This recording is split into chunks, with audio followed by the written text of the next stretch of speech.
Podcast CEO na ostří nože přináší Kogi. Dáváme firmy do pohybu. Že tie nožnice sa budú viac a viac roztvárať medzi tými, ktorí sú skutočne efektívni pomocou technológie a medzi tými, ktorí sa nesnažia rásť. Jak sa vraví, bližšia košela jak kabát. Sice som niečo skúsil, nepodarilo sa, ale tak to ako zostanem v teplúčku a budem robiť niečo iné. To nejsiš ty. Ne. Môžu byť šťastný ako všetky dní, pretože to by sme museli asi rozdávať nejaké drogy pri vstupe. No a jak sa buduje takováhle firma? Tak je to ako zmena samozrejme myslenia všetkých ľudí v podstate, celej firmy. Je to fakt tak, že... A jednoduchá věc.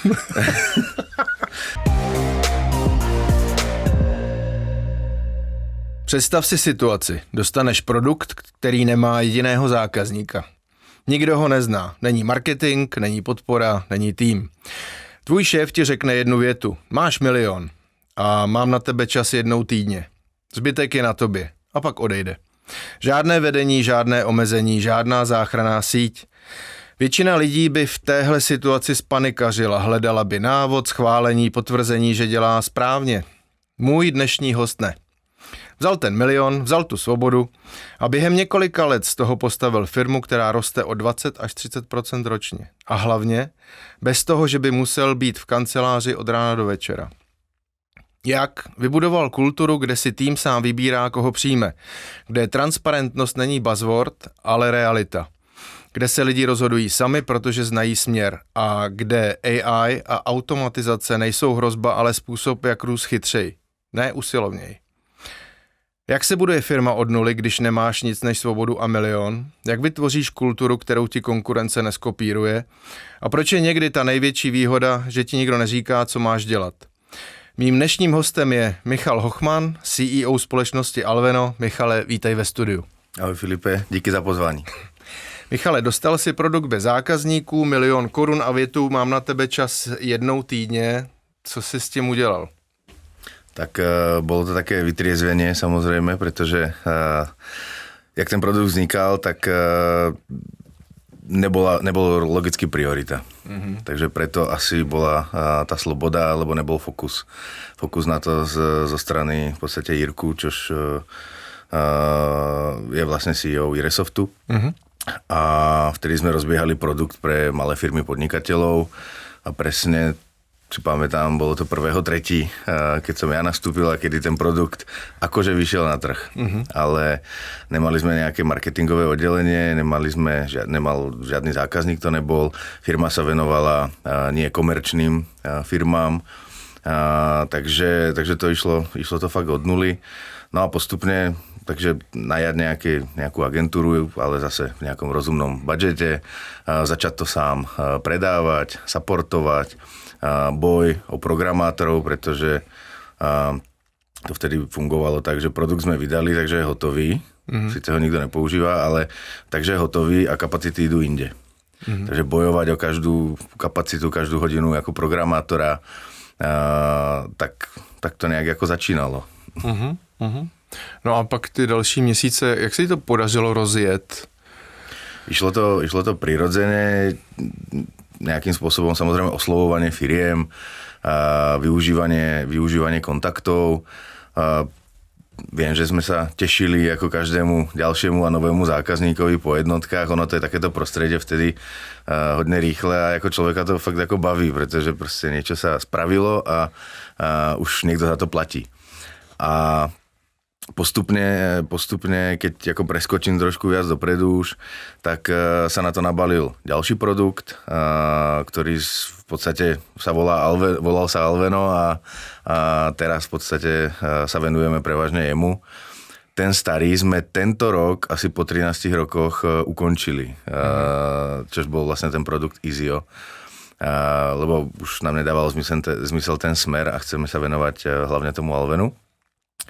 A v podstate začali sme sa baviť o tom, jakým spôsobom budeme ten produkt budovať. Pretože firma vydelávala hlavne na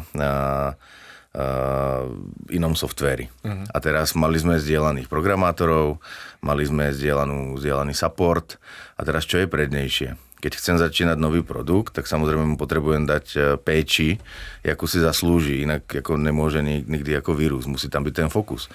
No ale keď zákazník z iného produktu zavolal a zavolal aj zákazník z toho môjho produktu, tak vzniká nejaká rozhodovacia paralýza toho konzultanta. A teraz tak budem sa snažiť, aby sme spravili super službu pre ten nový produkt, alebo zvednem skôr zákazníkovi ten, ktorý ako vydeláva tej firme najviac. Takže tam sme si povedali, že táto cesta nie je správna a pokiaľ chceme ísť budovať skutočne seriózne nejaký produkt, tak musíme najať ľudí okolo. Aby, jak sa vraví, bližšia košela jak kabát, tak aby tí ľudia ako bojovali za ten produkt, aby s ním boli zžití, aby to nebol len ďalší zo zoznamu. Takže sme začali budovať ten tím okolo toho. To isté úplne iný mindset, pretože na druhom produkte, čo je Cygnus, tak tam sú obchodníci, ktorí najmä tomu sú takí tí farmáři, tí opečovávateľia. Niekoľko schúziek a dohadovanie sa vlastne, ten biznis ako trvá dlho a podobne a ja som zase potreboval iný typ ľudí. Ja som potreboval tých lovcov. Jedna schúzka, ideme ďalej, akvizice. A toto ja potrebujem, keď chcem ako rúst, keď nemám nejakú zákaznícku ako veľkú bázi. Takže sme to takto potrebovali rozdeliť. To isté programátori, chceli sme iné technológie, modernejšie. Chceli sme to postaviť tak, aby ten produkt bol veľmi konkurencieschopný. Takže to sa taktiež muselo, všetko sa vlastne muselo rozdeliť a vznikol taký ako malá firmička vo firme. No a si říkal, začali, vlastně když jsme se bavili předtím, že to rostlo, že rostlo a rostly i náklady a vlastně, že to nebyl úplně na začátku růžový, že si pak přišel vlastně za klukama a říkal si, že ještě i do toho i jdeš za této situace. Co to bylo za situaci vlastně, kdy to nastalo? Zákazníci rástli, alebo počet zákazníkov rástol a mali sme zle nastavený pricing.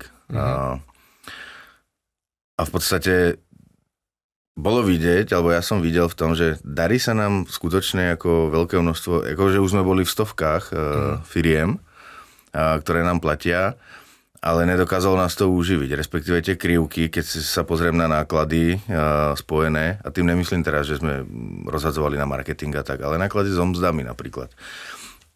A jak nám rástol ten SaaS, tak veľmi ďaleko by sa pretli ešte len, aby to začalo ako keby pokrývať tie mzdy. A ten trend, ja som potreboval proste hokejku, ja som chcel ako spraviť nejakú, aby to skutočne ako rástlo veľmi pekne a nie, že možno sa nám niekedy podarí, že sa to ako zaplatí. To ako nebola úplne vízia a kľúci ako majiteľia to videli asi rovnako a chceli sme to zavrieť. S tým, že sme si povedali, poďme skúsiť ešte nejaké opatrenie a vlastne ja som vtedy povedal, že poďme ešte dať tomu ako poslednú šancu a keď to nevíde, tak ja proste ako sám ako odchádzam a to asi ich presvedčilo. Dám hlavu na špalek doslova. No, jo. Presne tak. Ja som ako tomu veril a fakt ako ja by som v tej firme už potom nechcel zostať, lebo už je to také ako, že sice som niečo skúsil, nepodarilo sa, ale tak to ako zostanem v teplúčku a budem robiť niečo iné. To ako... To nejsiš ty. Ne, no. Takže bolo to také ako, a bolo to veľmi ako pekné jednanie, férové, takže ako pomerne ako príjemné, v nepríjemnej situácii teda. Ale takto sme sa dohodli, že dáme tomu ešte, bolo to v rámci mesiacov, ale to nebolo, že ešte 2 roky alebo podobne. No a co byl ten moment, kdy se to teda zlomilo? Čím se to stalo? Zmenili sme hlavne business model.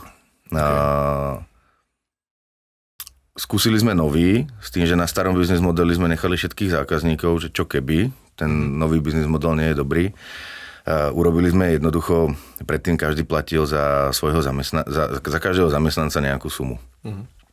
A nám to nevychádzalo, pretože proste firma mala, ja neviem, 120 zamestnancov a ďalší mesiac mala 121 a potom ďalší mesiac 118 a furt sa museli meniť faktúry a furt schvaľovať, pretože keď raz schválim nejakú sumu a ďalší mesiac je byť o 20 korún iná, tak zas proste na novo proces a bolo to zdlhavé a tak. A my sme spravili jednoducho balíčky. Okay. A tie balíčky sme zistili, že sa začali ako predávať lepšie. A menšia administratíva a zostávalo nám ako keby viac peňazí. A tak sme to skúsili oznámiť ďalším 10% zákazníkom tých súčasných, že či nám to ako bude fungovať aj ako zmeniť ten model u tých súčasných. Tak tam sme to skúsili, nič moc ako zvláštneho sa nestalo, okrem toho, že teda všetci povedali OK. A my sme ako mali viac peňazí na to, aby sme mohli ako preinvestovávať a dávať to naspäť. A potom sme samozrejme oznámili už všetkým zákazníkom, ale takto sme sa rozhodli. Ako mrzí nás to samozrejme, že ideme ako zdražovať, pretože pre niektorých to zdraženie bolo aj výraznejšie, ale stále to neboli ako 100 000, že by nám platili. A v podstate sme povedali, pretože existovali dve cesty. Buď to zavrieme a nebudeme spolu a nebudete mať ten produkt, alebo musíme zdražiť a to je vlastne jediná cesta. Musíme zmeniť ten business model. Bylo to transparentné. Bolo to úplne transparentné, ešte každému zákazníkovi sme volali. Najprv sme to oznámili a potom sme ako každému ešte individuálne volali, vysvetľovali a v podstate sa stalo, že nám odišlo z tých stoviek zákazníkov ako jednotky. A väčšinou to boli tí úplne ako najmenší, ktorí možno už boli tak ako na pokraji, že tak či tak by možno skončili. Takže v tom sa berem to by ako úspech. Ne, to je skvělý. Ono, vlastně pak, jak se budeme bavit dál ještě o kultuře, tak tam už se rýsovala ta část toho, co tlačíš, to je transparentnost vlastně a ty zkoušení, co si teď řekl, starý zákazníci, noví zákazníci. Vlastně tím se to odpíchlo a ta další část, která mě zaujala u toho, je, že si se rozhodnul, že budeš budovat firmu, ve který není majitel 24/7. Tak to tak ako išlo v rámci celého Iresoftu, pretože sme sa, nechcem povedať, oddelili, ale tie firmy sme oddelili až pomerne nedávno. Takže išlo to v rámci celým Iresoftom a celým ako manažmentom. A tá myšlienka bola presne taká, aby ľudia boli samostatní, zodpovední, aby keď hociaký manažer bude chcieť odjieť na dovolenou, tak vie, že sa môže na ten tým spolahnúť, vie, že to nebude trpeť a nemusí byť to úzké hrdlo hlavne. No a jak se buduje takováhle firma?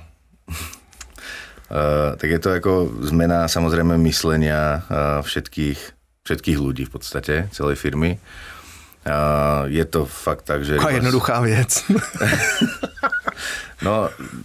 Ja si myslím, že už si tu mal ako veľa ľudí, ktorí hovoria, je tam tá firemná kultúra, je v každej firme nejaká a je potreba si ju pomenovať. A teda poďme si povedať so všetkými ľuďmi, jaký chceme, aby bol ten ďalší, ktorý príde do tej firmy. Pretože nikto nechce kritizovať seba, tak ale viem skritizovať vždy toho druhého, jaký má byť niekto iný. O to sa ľahšie vedú tie dialógy. No a v podstate vyplynulo z toho nejaké hodnoty, ktoré tá firma má, jaký by ten človek mal byť a jakých ďalších ľudí budeme naberať k sebe. A tam to je ako veľmi dôležité to, aby sa to ako dodržovalo a aby aj ten manažment išiel príkladom. Nie, že sú nejakí takí tí ako nedotknutelní a oni môžu a všetci ostatní nemôžu, tam to ako končí potom. Si myslím.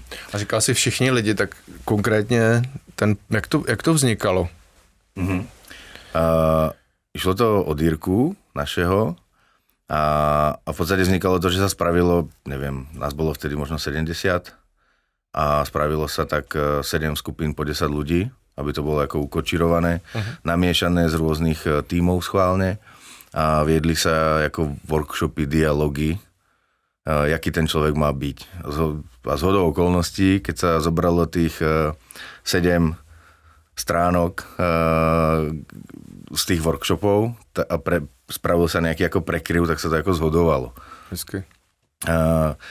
My tie hodnoty máme samozrejme aj na webe napísané, nie preto, že by sme potrebovali to tam mať, ale naopak sa snažíme prilákavať tých ľudí, aby to bolo ako magnet pre tých, ktorí súznia s tými hodnotami a naopak, aby to odradzovalo tých, ktorí tie hodnoty majú iné. Neznamená, že sú horší. To znamená iba, že im niekde v inej firme bude lepšie. To je proste jediné. Pretože nie je jasné, že ľudia sú rôzni, každý si prešiel nejakou výchovou a tak ďalej. Ale tak ako my si myslíme, že máme to právo si povedať, chceme fungovať takto vo firme. Jo, to si pak říkal, že někdo prohlásil, že jste jako sekta.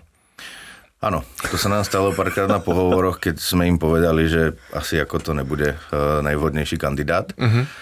A my tie hodnoty máme skutočne postavené za mňa, alebo vo všeobecnosti my si myslíme, že to sú nejaké ako slušné chovanie. Je to proste buď zodpovedný, buď spolahlivý, keď sa na niečom dohodneme, tak to ako platí. Nie, že to dáš za 2 dní, alebo budeš robiť mŕtvého brouka, ale naopak ako pouč sa z toho. Máme tam, že si angažovaný, že si tímový hráč. Takže ako za mňa sú to také ako fakt ako jednoduché veci. A samozrejme jedna vec je, že to je napísané a potom vysvetlenie, čo to skutočne znamená, pretože aj tá zodpovednosť alebo spolahlivosť, každý to berie inak. Niekto povie, že keď niečo dodám 2 dní potom, po termíne, tak je to ešte v pohode.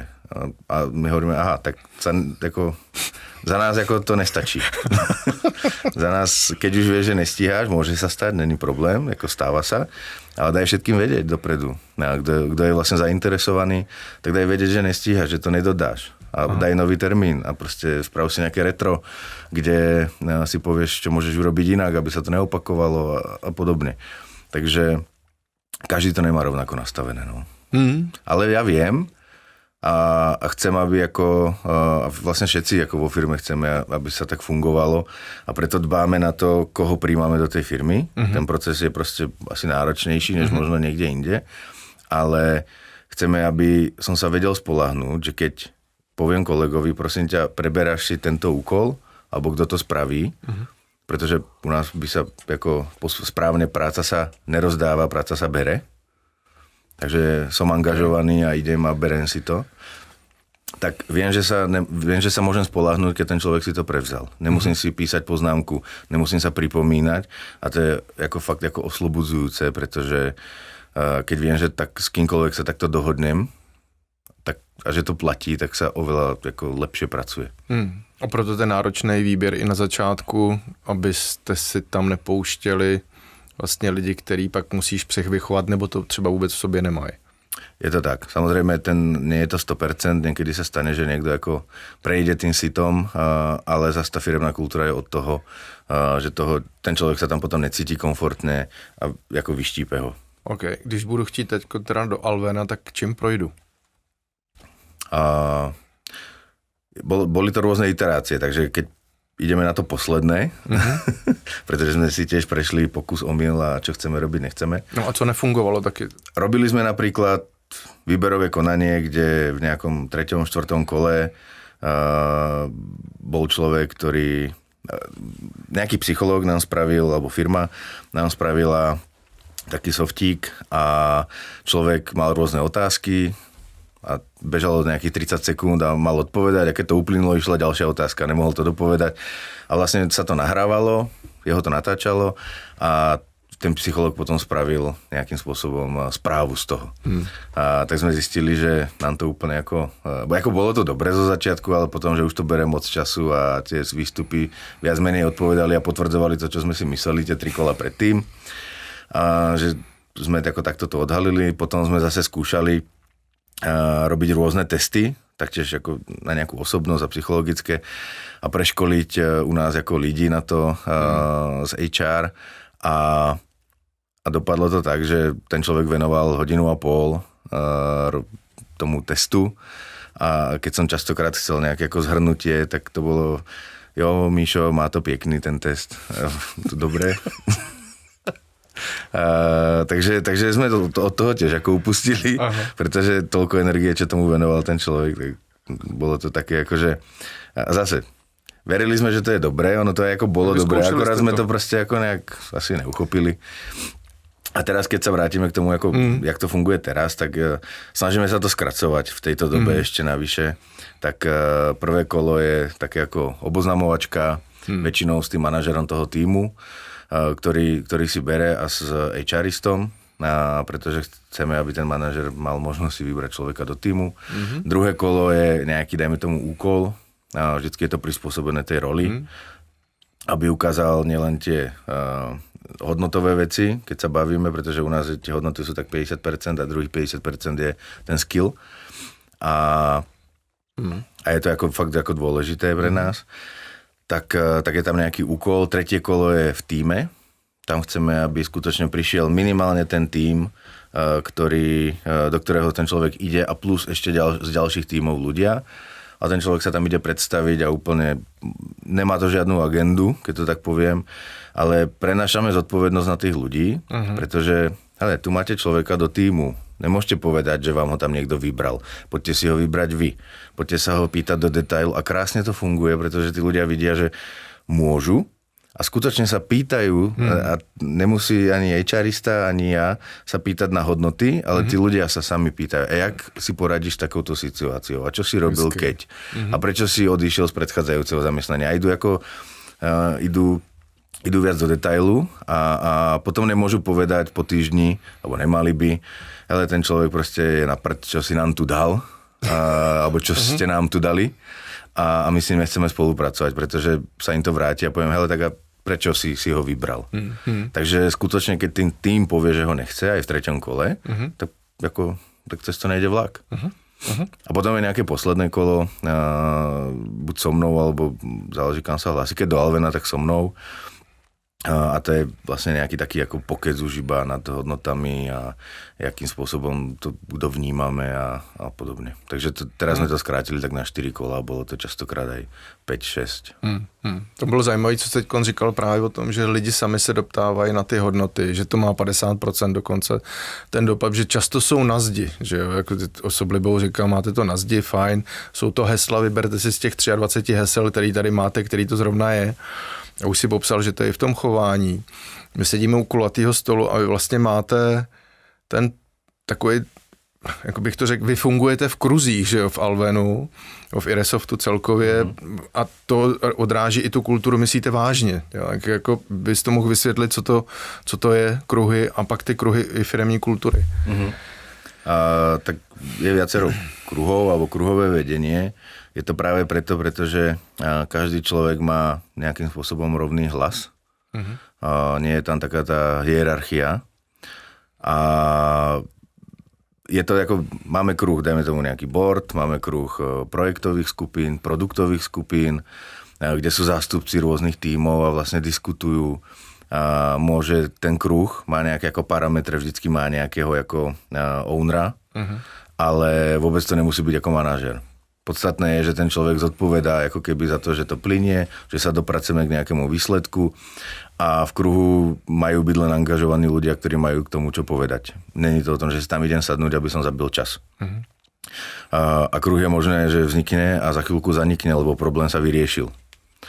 A také pevné tie kruhy, čo máme, tak je, jak vravím, nejaký ako board, potom môže byť nejaká strategická ako skupina. Máme aj kruh na e-book, čo máme knižku firemnej kultúry. Tak tiež ako zasadne raz za rok na 2, 3, 4 mesiace a no na 2 nie, skôr tie 4, 5 a v podstate tvoria a sú tam ako ľudia, ktorí sa chcú na tom podieľať, nie, že by im tam niekto ako nutne posadil. A potom máme kruh firemnej kultúry, kde sú vlastne všetci ľudia, ktorí vedú ľudí. A tam neriešime biznis absolútne, neriešia sa tam čísla, zákazníci a podobne, ale rieši sa tam nálada v tímoch, rieši sa tam prostredie, či ľudia niečo preťažení, alebo naopak, či niekde nie je potreba niekoho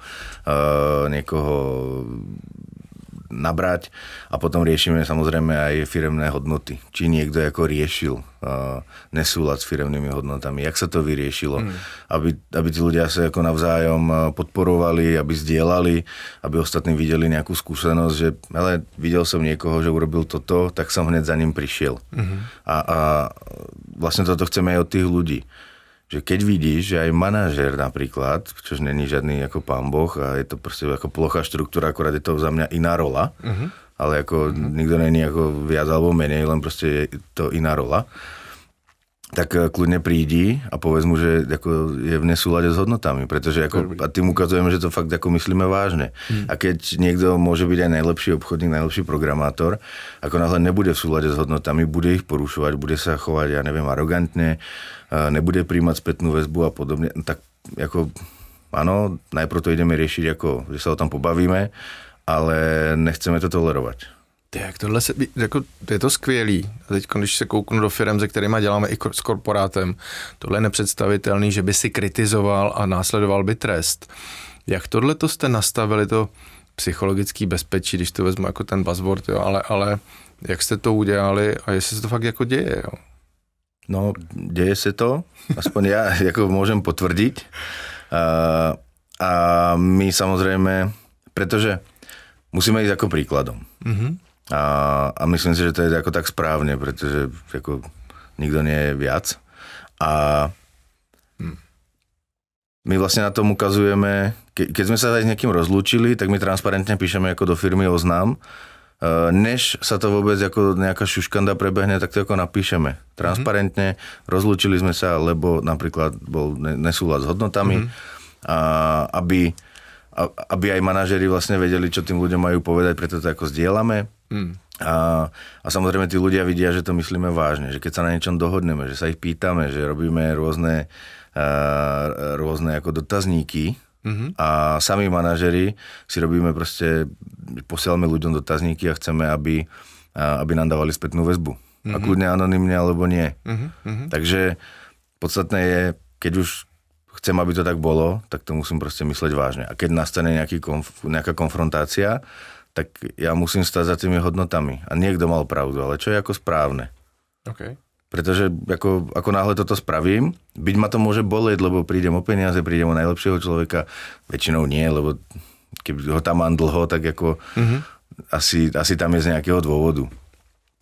Takže je v súlade s tými hodnotami. Takže mysle to vážne. Takže sa to deje. Jo? Deje sa to. Okay. Ja si myslím, že sa to deje ako vo veľa firmách, ako čo sa tak ako bavíme, také spriaznené, s ktorými to zdieľame. No, ale ano. Bublinka. Ano, jste ve bublině, kde se to děje. Jo. Tak to je samozřejmě jako věc, ke který se některé firmy musí dopracovat, protože ale nemají tu kulturu tak klíčovou, jako je to u vás. Jo. Proto mě to i fascinuje, jak se vám to povedlo. A je to ukázka, že to prostě jde, když se nad tím pracuje. A že to máte, že se o tom nemluví, ale že to opravdu děláte. Jo. A vy jste právě přišli pak i s tou myšlenkou, že jako 2000 hodin, mně se to líbí ten koncept, jestli ho můžeš rozvinout, že on odráží zase to myšlení ve vaší kultuře. Jo. No, áno, používame to ako hashtag, ako na linkači a niekde, ale to, čo je dôležité na tom je, prečo by sme, ľudia trávia v práci cca 2000 hodín ročne. Je to viac než s kamarátmi, je to viac než s rodinou, keď odmyslím spánok, takže je to veľmi podstatná časť života. A x rokov samozrejme, keď má človek ako ten produktívny vek pracujúci. Takže prečo a z jakého dôvodu by som mal byť niekde, kde nie som spokojný, kde sa neviem sebe realizovať, kde mi to nedáva zmysel, kde po mne niekto kričí, kde sa necítim dobre, kde sa neteším, pretože ako mňa dostáva takéto aj nedeľa a zase idem do práce a tak ďalej, tak ako prečo by som toto mal chcieť vo svojom živote. A to, že je nejaká firma a ja sa to snažím zmeniť a nedarí sa mi, OK, tak proste idem ďalej, ako nepotrebujem ísť proti múru, ale poďme vybudovať my také prostredie a to sme si ako povedali ako cieľ, kde väčšina ľudí má možnosť byť väčšinu dní šťastných. Pretože nemôžem byť šťastný všetky dni a nemôžu byť šťastní ako všetci všetky dni, pretože to by sme museli asi rozdávať nejaké drogy pri vstupe. Ale takže vlastne chceme budovať prostredie a príležitosť. My nevieme spraviť to, že človeku sa nič nedeje, samozrejme v súkromnom živote a ide do práce ako so zlou náladou, lebo sa mu dejú proste veci, je to život. Ale robíme prostredie, aby mohol byť. To je ako, nepreberáme zodpovednosť za jeho šťastie, ale má všetky možné dostupné prostriedky na to, aby to tak bolo. Čili a zase zapojení lidi dohromady a to je to, jak jsi říkal, vlastně to jsou všechny ty nástroje, které využíváte jako takový. A to, co mě ještě fascinuje, vy rostete, jak jsem říkal, 20-30%, ale vlastně nemění se počet lidí. A to je součást kultury, kdy jste, jak jsem říkal na začátku, už jenom tím, že neustále něco zkoušíte, že iterujete a že pracujete s tou novou dobou a využíváte nástroje, Jak to vlastně děláte, jak jste nastavili ten mindset u těch lidí a jaký jim nástroje poskytujete, abyste tohle zvládli a byli furt konkurenceschopní vedle toho, že máte tu skvělou firemní kulturu? My sa snažíme, ako nejakým spôsobom, ako rastieme stále aj do počtu ľudí, ale nie rozhodne priamo úmerne tomu obratu. Ja si myslím, že jak to my bereme, tak je, keď sa človek cíti v práci dobre, vie ovlivňovať svoju prácu, je tým tvorcom, má tú slobodu v tom, tak sa nedíva na hodinky častokrát, nemá potrebu byť mikromanažovaný, pretože nehráme na nejaké ako opakované veci, ale hráme na výsledky. Čiže nás ako nezaujíma, či obchodník volal 60 zákazníkom, alebo mal 30 schúziek. Mne to je jedno, mne podstatné je, ale aký je tvoj výsledok. Pretože tam to začína, tam to končí. A ako náhle ľudia si môžu prispôsobovať svoj čas, či už rodine, čomukoľvek, môžu chodiť s nápadmi, môžu to rovno realizovať a nemusia sa častokrát ani pýtať.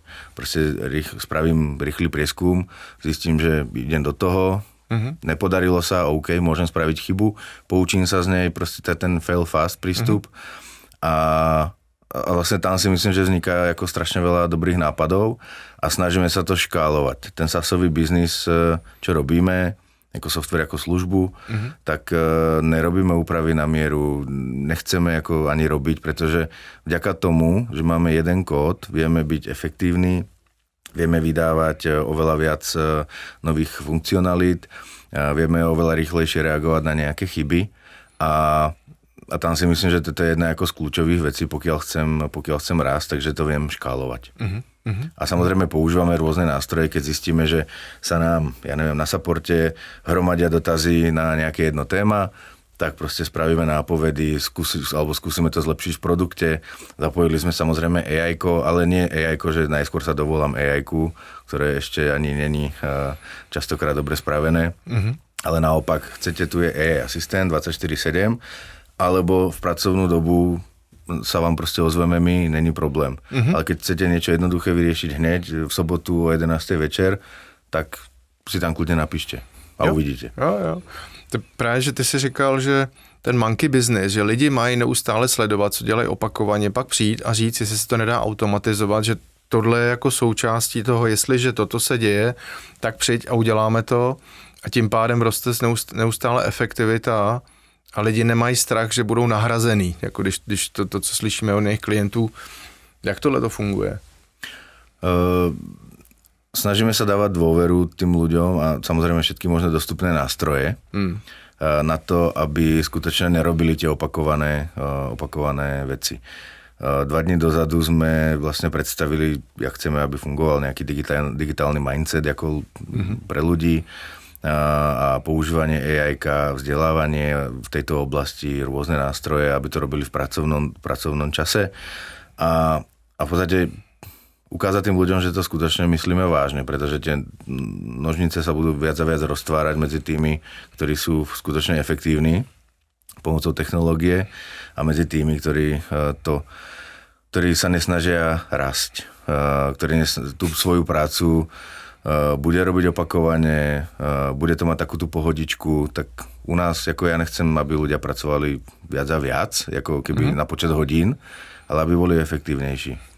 A radšej zaplatím dobre človeka, ktorý bude skutočne efektívny a bude nad tým premýšľať nad tou svojou prácou, než ako keby 3 nejakých ako podpriemerných ľudí. A teraz to nemyslím ako nejak zle, ale logicky sme firma, to znamená, nemáme, že nikto nás nedotuje, nikto nám to zadarmo nedá, takže my potrebujeme v tej dobe sa dívať, aby sme vedeli prežiť proste za 5 rokov, hlavne s tými technológiami, čo sú tu a premýšľať o tom strategicky. Takže proste to tak ako musíme, aby sme prežili. To už nie je otázka, či sa nám chce alebo nechce.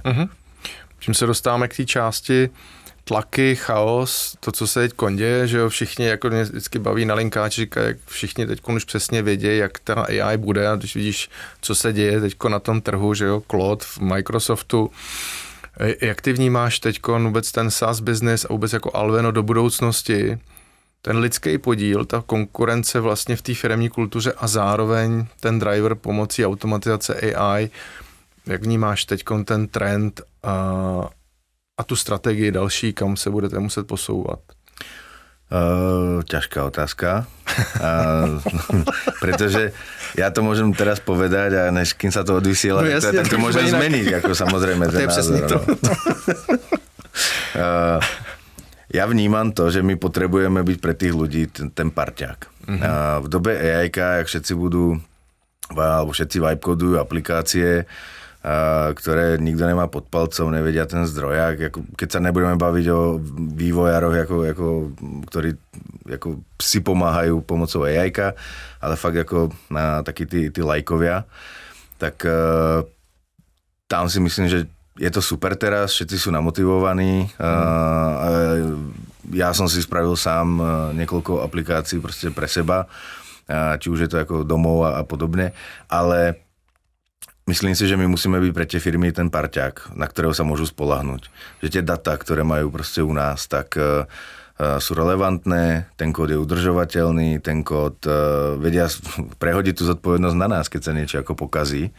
A podstatné je, aby mali prístup tie firmy k tým datám. A už kľudne nech si vibe-koduje, kto chce, čo chce, cez napojí sa na APIčko, ale tie data neopúšťajú v tom surovom stave tie naše servery. Takže tam si myslím, že toto bude ako veľká pridaná hodnota. Dať tomu zákazníkovi v podstate možnosť, aby on využíval tie moderné technológie k tomu a robil si všelijaké reporty, grafy, všetko, čo ho napadne. Ale ako stále byť taký ten ako partner, na ktorého sa vie spoľahnúť, že čokoľvek mu tam padne, keď Claude prestane fungovať, čo sa tiež ako nejaké výpadky boli a tak ďalej, je to úplne normálne. Za pol roka tu môžu byť 10 ďalších firiem podobných, ale ja viem, že proste zavolám do Alvena a viem sa na to spoľahnúť. A hovorím, môže za 2 mesiace byť čokoľvek iné a zmeniť sa to, ale momentálne vidíme v tomto tu, nie že príležitosť, ale to, jakým spôsobom sa chceme staviať k tým technológiám. Víceméně jsi to řekl, že za ty 3 měsíce to může být zase úplně nějak jinak a můžou vlastně neustále na tohleto reagovat a tam to, co popisuješ a jak jsi měl možnost být u vás na tom semináři, vlastně na tom workshopu, tak to opravdu je, že ty lidi jsou takhle nastavený a pracujete na tom, aby ta iterace a ta rychlost fungovala. Jo? Čili dosáhl si z toho, když řeknu, z toho bodu bez zákazníka do toho, že rostete a je tam firemní kultura jako hlavní driver, protože to podporujete celkově zvedení. A teď, když to vezmu na závěr, tenhle podcast poslouchají CEO a poslouchají ho jiný lidi, kteří jsou v té situaci, buď jsou na začátku s tou nulou, ale spíš se podívejme na ty, co jsou teď v té situaci chaosu a říkají si třeba, jo, on tady mluví, to je jasný, u nás v korporátu to nejde, anebo nejde tady to změnit, kdybych tak mohl. Ty by si měl nějaký 3 principy nebo 3 rady, který by si jim řekl, na co se mají teďkon soustředit. Klidně i 5, to je jedno, jo, ale prostě nějak inspiraci, co mají dělat, protože to máš osvědčený. Tak co by to bylo? No. Asi rozhodne by som dbal na tú firemnú kultúru a najímať si tých ako dobrých ľudí, ktorí budú so mnou súzniť. Pretože nie je to o tom, aby ja som všetko tlačil, alebo jeden človek vo firme všetko tlačil a schvaloval a bol to úzke hrdlo, ale mať tam tých parťákov. Takže ten správny výber ľudí. Nielen skillmi, ale aj ako charakterom. Určite v tejto dobe sa nebáť skúšať všetky možné technológie a ísť do toho naplno, pretože si myslím, že tá doba bude teraz ako hodne divoká. A byť asi taký ako nepanikariť. Takže ono, nechcem, aby to znelo blbo, že to nejak dopadne, ale ako z týždňa na týždeň sa nič nezmení zásadné v rámci nejakej ekonomiky a myslím si, že je podstatné si povedať tú peknú ako stratégiu, prečo aj v dobe AI-ka by som mal ja dávať hodnotu zákazníkovi. A to, čo ešte pre mňa je, alebo pre nás vo všeobecnosti, ako v Iresofte, v Alvene dôležité, tak aby ten človek ako zamestnanec bol na tom prvom mieste a snažili sa o tú spokojnosť. Nebavím sa teraz o mega benefitoch a tak, ale principiálnu spokojnosť toho človeka, že sa k nemu chováme ako ľudia a budujeme to prostredie, pretože ten človek chodí potom s nápadmi, ktoré by vás ani nenapadli, ten človek je angažovaný, ten človek podrží tú firmu a ten človek robí šťastného toho zákazníka. A ten šťastný zákazník potom robí šťastnú tú firmu. Takže nie ako zákazník má vždycky pravdu, to tak rozhodně nebývá. Ty jsi to vlastně hezky teď jako uzavřel celý ten kruh a je vidět, že fungujete v Alvenu v těch kruzích i v Iresoftu a jsme na konci rozhovoru. Já moc díky, že jsi přišel do studia a přeju, ať Alveno pod tvýma rukama nadále roste chytře a ne usilovně. Ať se daří, no a ať tu chaotickou dobu co nejlíp zvládáte, ať jste furt tak skvělí, jak jste. Díky. Ďakujem pekne.